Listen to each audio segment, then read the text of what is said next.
Programang ito ay rated SPG, striktong patnubay at gabay ng magulang ang kailangan.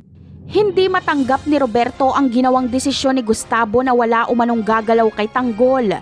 Para kay Roberto ay isang pagtatraidor ang pagprotekta kay Tanggol dahil ang kamatayan lang ni Tanggol ang magpapanatili sa kanila sa posisyon. Sa ngayon kasi ay lamang na si Tanggol kay Miguelito. Kaya naman, nangangahulugan lang ito na parang gusto ni Don Gustavo na si Tanggol ang manalo sa pagka-mayor at hindi si Miguelito. Dahil ang kamatayan lang ni Tanggol ang magpapanalo kay Miguelito. Napapalibutan si Don Gustavo na mga ganid at hayok sa kapangyarihan. Kaya tuloy pa rin sila Roberto, Jackie at Miguelito sa planong pagpaslang kay Tanggol. Samantala, may isip ni Don Gustavo noong una niyang makita si Tanggol ay nagustuhan niya na agad ito. Mauunawaan niyang dahil pala ito sa lukso ng dugo. Tila nagbago ang pagkatao ni Gustavo noong makilala niya si Marites. Naging mabait na siya at gusto niyang itama ang lahat ng kanyang pagkakamali.